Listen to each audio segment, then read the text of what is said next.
Hello everybody and welcome back to Costume Quest. I'm right here where we left off in the last video. I just made a quick save after exploring all of the first floor of the mall. And now that we've cleared out the arcade and chased off Bojan and got the tram working and all that good stuff, the pirate children have cleared away from the escalators and we can now climb up to the second floor. So that's what we're gonna do.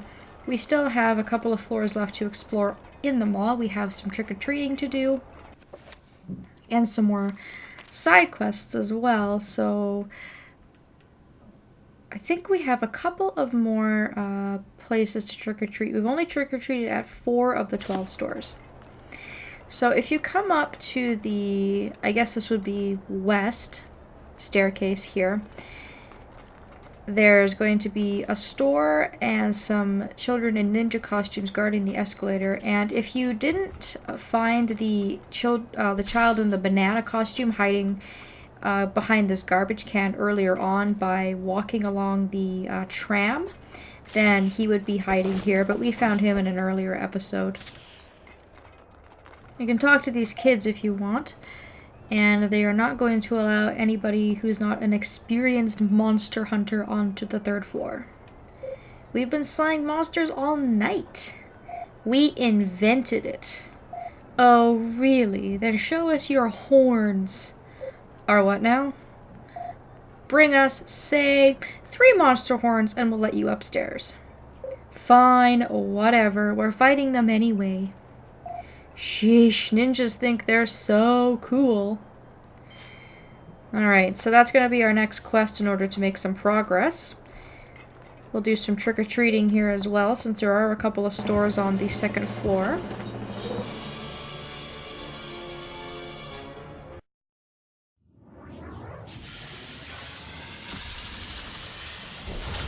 And it's a good idea to talk to that kid first, by the way, because we have to get horns from monsters out on the map, not monsters that we fight by trick-or-treating, by the way. I should have mentioned that after I had talked to the kid. So it's a good thing to talk to him first, so you're able to start getting the horns early. And then of course we have to trick-or-treat and get all our normal, monster encounters with these guys. It's been like a week since I recorded this, so I'm kind of doing a refresher for myself more than anything else, because anybody watching this is just going to watch it back to back. It's not going to matter.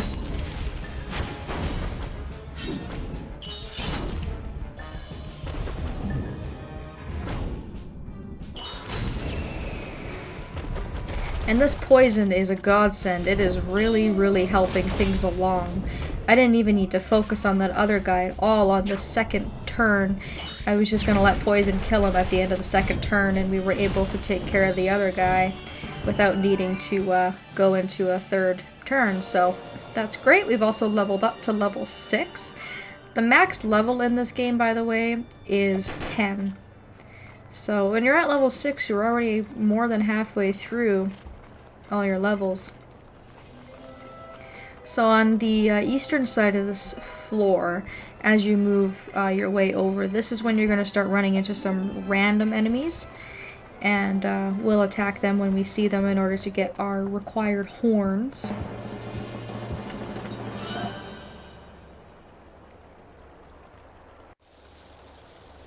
Gonna get ourselves some more candy. It might be worth going back to Sadie too before I leave this level and just checking to see what stamps that she has. And you can see that the enemy there has a horn on his head. I kind of walked right into him. I'm not going to get the chance to do a critical strike, unfortunately. And this is a pretty standard battle, so I will probably cut this one out. And then at the end of this fight, I got one of the 3 horns that I need. There's also a way to get down by hitting this caution tape, by the way, so I would do that now just before I forget to do it. And if you'll fall down into the river, And you can come into this little alcove here for some candy. And it's 100 pieces of candy, so you'll probably want to grab that.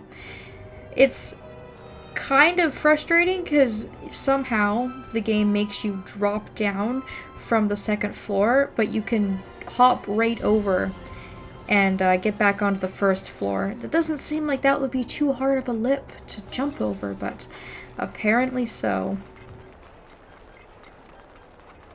And I do believe there's also another spot up here on this floor, if I'm not mistaken, to actually get inside of the giant pumpkin, but that may actually be on the third floor. So I'm going to keep my eye out in any case for any more broken spots. It's pretty easy just to come back up afterwards. Do you have anything to say? Nope. Just talking about his costume. I think this is the last store on this floor as well, so let's go ahead and knock on this door.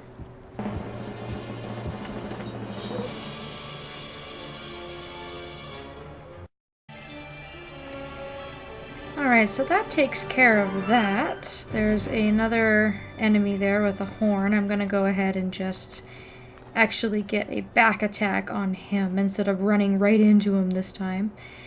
And the fights are getting much easier now that I've gained a level, so I'll probably start to just cut these out from now on. I'm sort of running out of things to say about the battles here, unless something new comes up.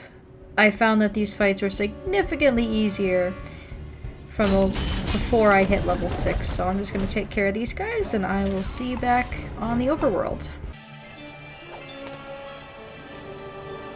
Now we've just got one more enemy to find on the overworld here with a horn. And I've almost run into every single one of these guys. Don't know what I'm doing today. So there's all 3 of our horns now. We can give it to the ninja kids. On the far east side here, there is a kid wearing a dinosaur costume hiding in this planter. Or, sorry, actually, it's a frog costume. My bad.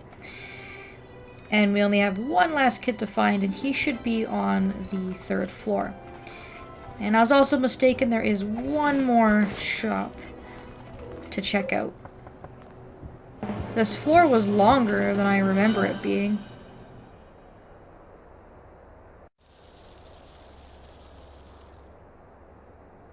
Alright, before I give anything to the ninja kids, I'm gonna go up this escalator because it's not guarded. And it has a piece of yarn for one of our costumes. I do believe that that is for the unicorn costume. I think that's about all there is to do on this floor. From what I could see, we got all of our monster horns, we trick-or-treated at all of the stores, and we dropped down a floor to get that chest full of candy. So let's go ahead and give our monster horns to the ninja kids here. You guys weren't kidding, you really are monster slayers. That's nuts, we stay away from them ourselves. Plus, taking their horns is kinda cruel, we didn't think you'd actually do it. But anyways, have fun upstairs, killer.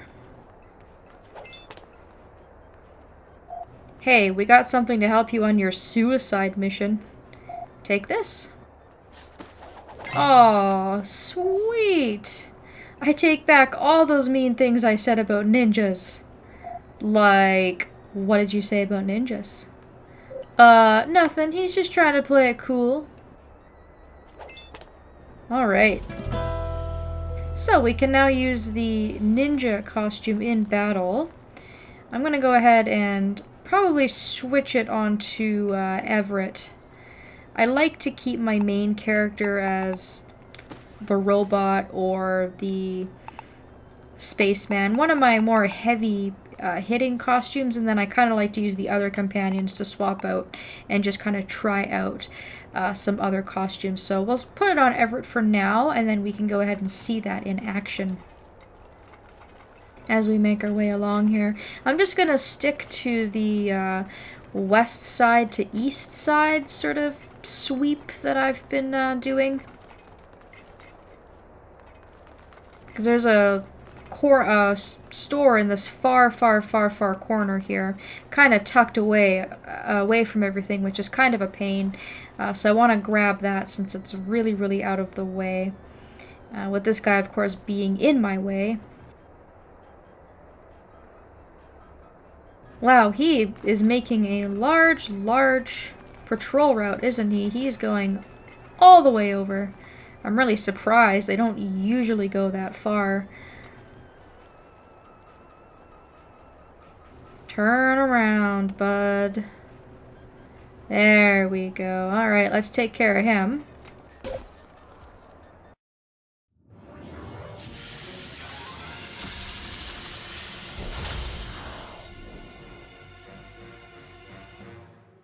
So I'll keep this battle in just to see if we are able to use the ninja's special ability. We have a couple of the tougher Trollbog enemies here, so we might be able to actually see it in action. I find that the medics and the warlocks I take out pretty quickly, but the tougher ones do take a little bit longer. So you can see that the attack window is very similar to the robot and the spaceman. So nothing new there. And it is one of the costumes that has a bit of a longer animation. It's also one of the weaker costumes defense-wise. As you can see, Everett only has 122 health while he's wearing the ninja costume. The knight costume obviously has a lot more, whereas the Statue of Liberty and the robot are your standard 136 health, which is kind of like mid-range. It's not a lot of defense, but it's not just a tiny bit of defense either. But it packs quite a punch. Now that might also be because we have the badge on Everett to make him do more damage. But he is taking a beating. It doesn't even look like we're going to be able to see that special ability, unfortunately. They just went after him. So that little bit of health missing might actually make a big difference in the long run, especially if we're fighting enemies that are close to our level. Because if they team up on him like they did, you don't really stand much of a chance. So sorry about that. We didn't get to show off the costume, but I promise that we will be able to. And the ninja is actually going to really shine in our next boss battle, so if I just show it off in one battle and then kind of go back to it later, we will at least have the opportunity to see it. I'm going to go right into this shovel store on the far west side, which unfortunately has enemies in it.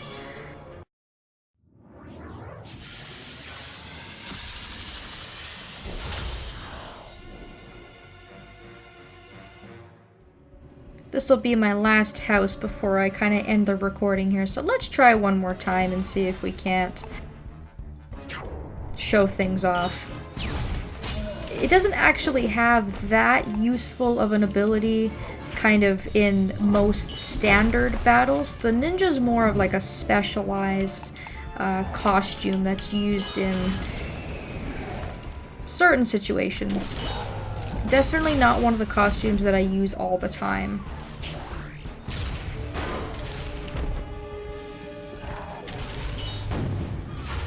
But I'm glad that they're going after Ren because she has the counter badge on, and that just makes life a whole lot easier.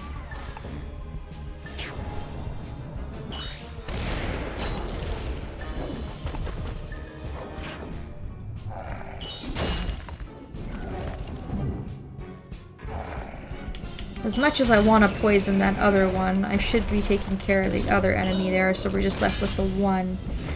And we should be able to see it now. Alright, so we have the Shroud ability. So basically what this does is you pick a party member and they will become invisible to enemies. Enemies won't be able to attack them, and if they do attack that character, they won't be able to take any damage. They're basically invulnerable.